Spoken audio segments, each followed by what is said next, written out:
Welcome to 3 Steps. This is the second part of a 3-part interview with Tony Cooper. If you missed the first one, follow the link right here. Now, Tony Cooper, yes, he went to an Ivy League school, and yes, he has been a businessman for the last 25 years. He has a corporate training company called Market Force, and he's a CEO at Civic Action.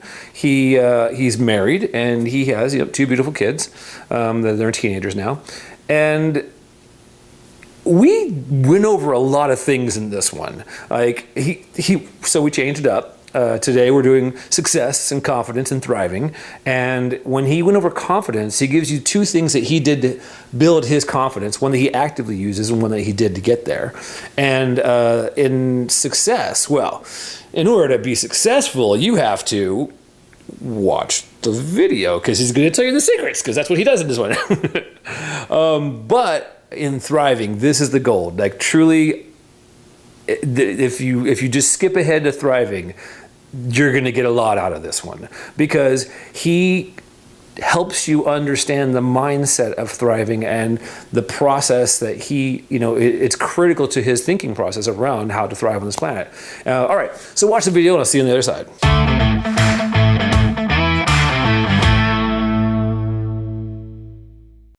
What does confidence mean to you? It's one of the words that people use a lot to describe me. Mm-hmm. I can imagine why. And it's, so you're even questioning, it's not a word that I would use to describe myself. And it's something I never really thought about. But really? Yeah. Huh. I don't know. I think part of my confidence is me being Jewish. I'm not fucking with you. Like, I think there's something about okay. the survival of a people with no homeland being persecuted for thousands of years and being a very small percentage of the population, making a big impact and doing it in spite of people wanting to kill you. Like, there has to be something in the DNA. Right? Yeah. And that's why I'm not joking around. Like, I think part of it is the cultural heritage of that. One of the things that I do that I've had to become clear of is I think of the worst possible scenario of things. Like if we move forward, and I'm not a pessimist, like I'm not a nihilist or any of these sort of like things that would be consumed with negative thought. It's a part of my evaluation process of like, should I do something or not do something, or how all in should I do something? Yeah. And what I do, and even in discussions, like if I'm just gonna have a discussion with somebody, I think through what's the worst fucking possible thing that could happen. Right. And so I start to play out that scenario, and what often you find is you don't die. No. Like the worst thing is not death. Yep. So it makes it infinitely more interesting. And then you're like, well, I mean, maybe someone gets offended, but then if I'm aware of that, I'm paying attention to it, that I can navigate through it. So for me, it's I don't say yes to things. I say things like, yeah, why not? Like, I'm a why not guy. In fact, funny is my name spelled backwards. Oh, no. Tony is why not.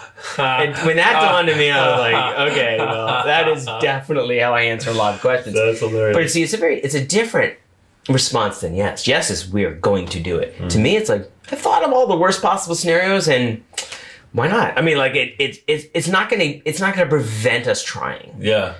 So I think there's a embedded confidence in, look, I've kind of thought through how badly this can go, and I don't think it's going to go that badly. So I think that, or if it does go badly, I have an idea of how I'll handle it. Yeah. That's confidence. Yeah. Right? It's not like I'm fucking great. I can kick anybody's ass, knock over anybody in an argument. That sort of cockiness, which is ego driven. Mm-hmm. This is it's just the world seems like it's something that you can, like, because I've done the work, right? I've thought about it. But here's the number one contribution to my confidence that I'm very fucking clear about is my participation in men's teams. Because when you know men in a way that you're able to show yourself, open yourself, challenge, interact, fall in love with other men, get their world, and all the stuff that just really ingratiates you and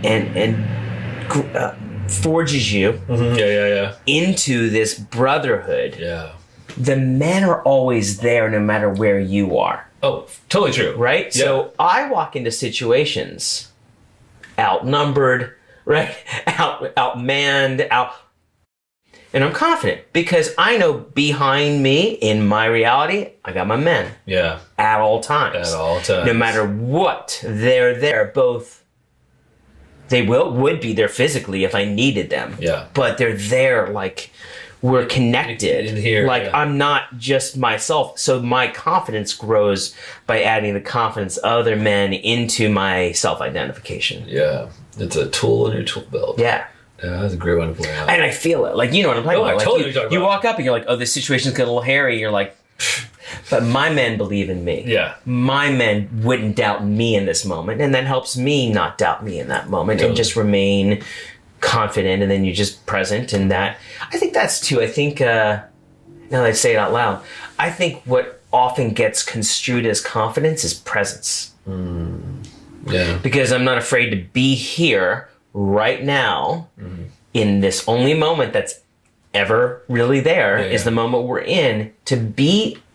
That might be it. That might be a lot of what people think of as confidence is just being where you are, doing what you're doing, paying attention and being present. Probably looks a lot like confidence. Yeah. Yeah. That's pretty on point. You weren't always confident though. So how did you get here? And I'm still not always confident, right? Yeah. Like again, it's like, man, it's a dynamic. I did have a lot of confidence as a kid. And I had a lot of times when I didn't feel confident because you also don't have experience. Right. Like you have that bluster, you have that bravado. Yeah. That's not confidence. Confidence is genuinely knowing things are going to be okay. And you've had to probably go through a couple circumstances when they weren't. Yeah. And you realize at the end, I'm still okay. Like it requires those sort of things. But, you know, I started at a young age, started thinking pretty deeply about the universe and who we were. And I think that's tied to that like there's confidence in all of that. Yeah. You know, I think you're a kid, you know, and you lie down on a summer night and you look up on a moonless night, right? And you see the bazillions of stars up there. And I think ultimately that either fucking fascinates you beyond belief or it scares the living shit out of you. Fuck, yes it does. I think that determines a lot of who you become in the world. Which one? What does success mean to you? Achieving goals. Yeah. You know, which are all kind of arbitrary. That's the shallow part. They're just arbitrary. Like they're, you know, like every sport in the world that we love to watch. And I love how David Data talks about like you express yourself more like emotionally and more fully and more open watching a fucking sport, which is a made up game. And every game we play is like some arbitrary set of rules and an arbitrary boundary, an arbitrary, you know, obstacle that you need to get around. But we love that so much. Right. Like you scream louder when a guy you don't know scores a touchdown to win a game than, I mean, you do having sex. Yeah.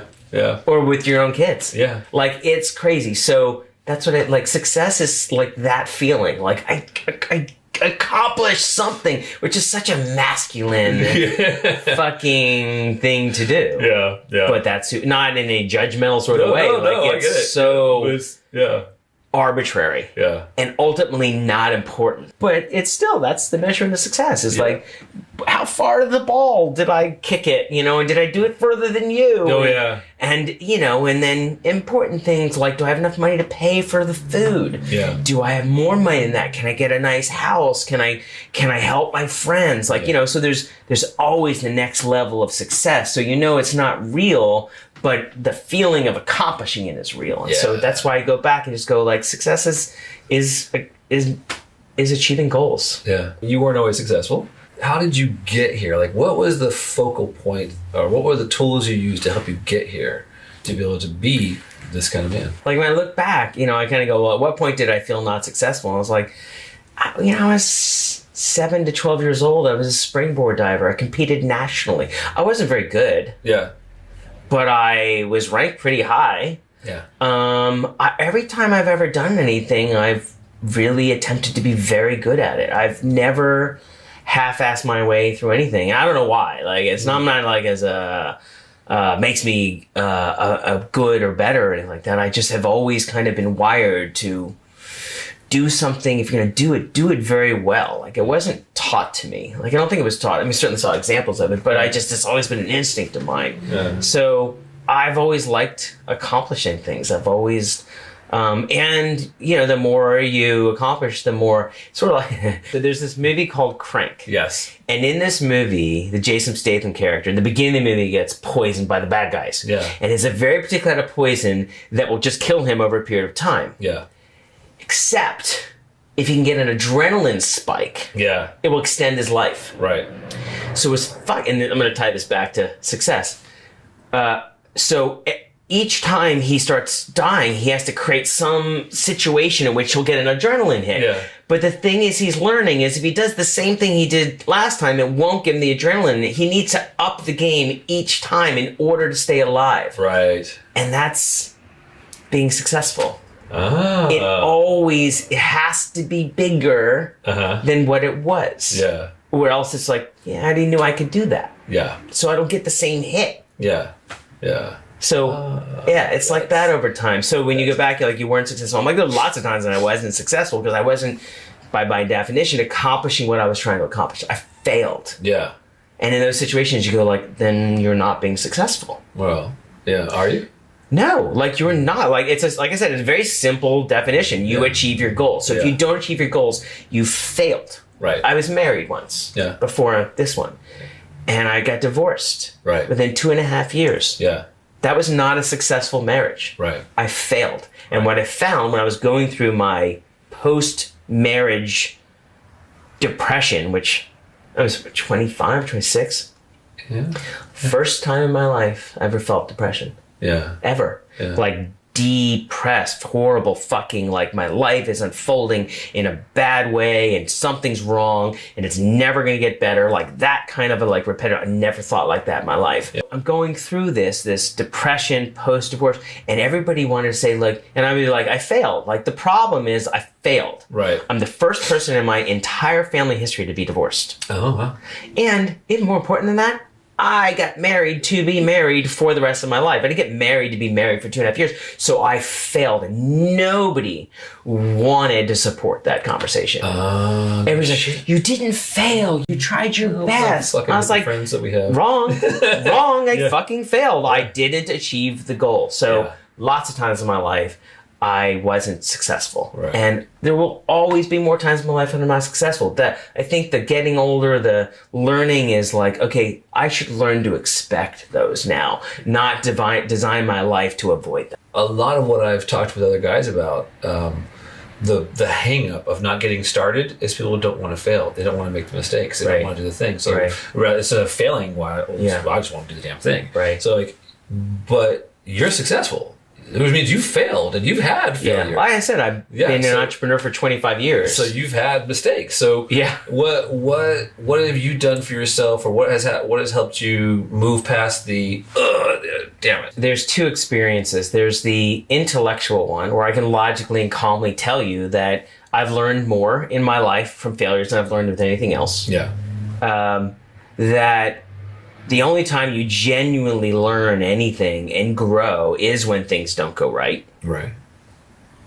I know that's to be true. I know that every time you have ambition to create anything in the world, it comes prepackaged with challenging situations that you're going to have to go through in order to get to where you want to get to. I know all that. Yeah. And then there's the moment when it happens and you just get fucking pissed. Yeah. Yeah. I think like the hard part. So I love when Tony Robbins. I love Tony Robbins. Yeah. Man. And he goes, life isn't happening to you. It's happening for you. Right. And it's like, if you can remind yourself in those moments that this is what you have to go through and you have countless experience to know that this doesn't kill you. Oh, here's an interesting statistic. 85% of billionaires have been through personal bankruptcy. Yeah. Yeah. Because they learned that you could lose everything and people still like you. Mm-hmm. And you still have your friends. Yeah. And you don't die. Yeah. And you're like, well, shit. If that's the worst thing that can happen, I should bet bigger. Yeah. Like, I think that's the biggest difference between why people have more money and less money is they start to realize that the risk isn't really that big of a risk. Like, if you're going to go ahead and try something, fucking make it a lot bigger. Yeah.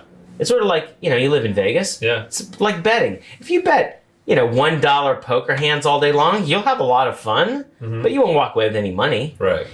You also won't lose a lot of money. True. Yeah, that's true. And so you go like, I have to start betting. Like you go, big payout. You're like, $15? Like, that's a big payout? Like, shit, I really have to be betting a lot more. And in that situation, you would just lose money. Yeah. You'd have to, deal with your friends fucking hammering you and making fun of you about it. But you're like, so what? If this amount of money you're willing to lose, bet bigger because that's the only way you're going to win. Yeah. Yeah. That's pretty cool. That's good advice. What does thriving mean to you? To me, thriving is a very specific thing. Oh, yeah? So I go, there's surviving and there's thriving. They rhyme. Mm-hmm. It's nice. Yeah. But they are the opposite of each other. Mm-hmm. See, surviving is just being a biological creature, just being an animal, right? Yeah. Our biological imperative to survive.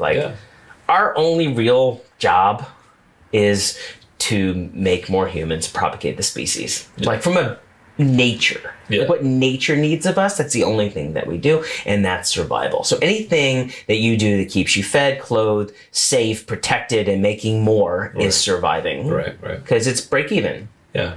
Anything you do to break through and create a better existence for yourself is thriving.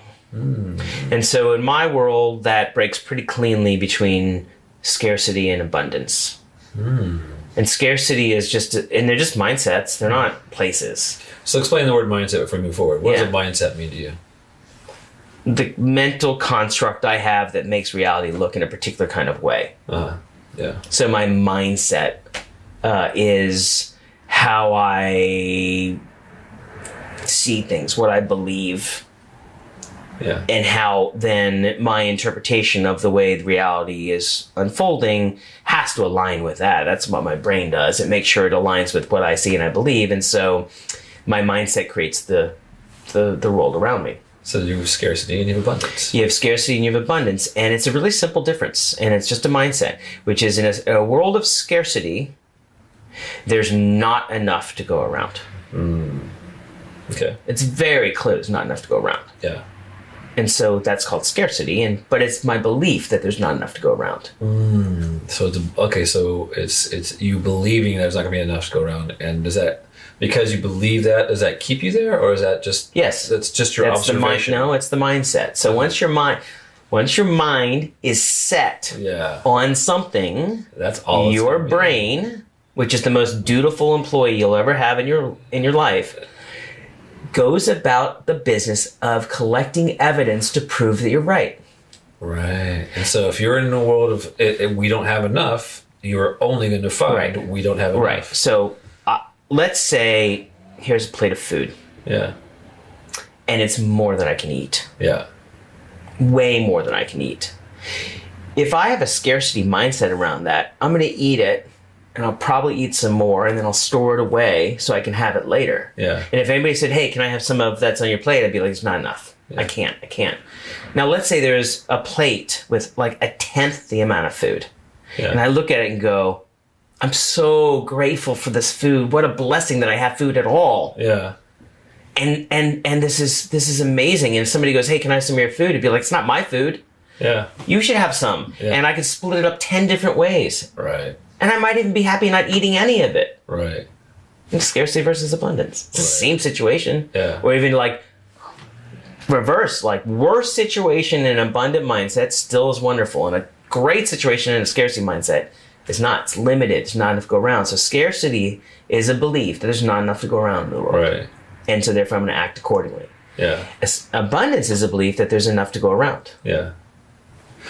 So you have these two mindsets. Now, how does that apply to thriving? Thriving is abundance. Thriving is abundance. Surviving is scarcity. Right on. Yeah. Okay. So how did you get to the abundance mindset? What helped you get to this place? What helped you get to thriving? And the mindset, again, not permanent, not a hard line. Like I go back and forth between surviving and thriving, right? Yeah. But I spend as much time in abundance and thriving as possible, which is I do a lot of work. Yeah. I do a lot of work because I know it's what I want, and I do a lot of work to prove that it works. Yeah. Yeah. I mean, it's like anything. I mean, and I don't mean to say life has to be hard, but like your work pays off. Like the universe rewards those that are focused and are purposeful and actionable toward the things that are important to them. But that to me, when you describe it that way, that doesn't sound like work to me. That sounds like effort. Yeah. Okay. Let's use the word effort. But I want to know what's true for you. So what does the word work mean for you? Same thing. To me, it's the same word. Yeah. Yeah. I don't have a judgment around the word work. Yeah. Some people do. Yeah. Some people do. So it's interesting. But see, I haven't worked in 25 years. Yeah, exactly. Right? You've been you are a businessman. I'm a businessman. Yeah, it's great. Yeah. Look at the pride and joy. I need a fedora and a gray suit, and a thin tie. I'm a businessman. Absolutely. Man, this was fantastic. Thank you so much. I really appreciate it. Thank you, brother. I love you too, man. Oh, I'm glad you came on. Mm-hmm. Right on, guys. See you next time. Thanks for watching. So, what do you think? Different doing the success, confidence, and thriving thing here on Wednesdays. Do you like this? Do you like this format? Like, would you rather I just do that and not do their story? What'd you think of the abundance versus, scarcity conversation? Leave a comment down below. Let me know. Subscribe. Hit the bell for notifications. And yeah, still, we need one more person. Yeah, just one more. And we'll be at 100. It's no big deal. No big deal. Join the group. Join the Facebook group. Join us on the Q&A on Sundays. And I'll see you on Friday. Bye.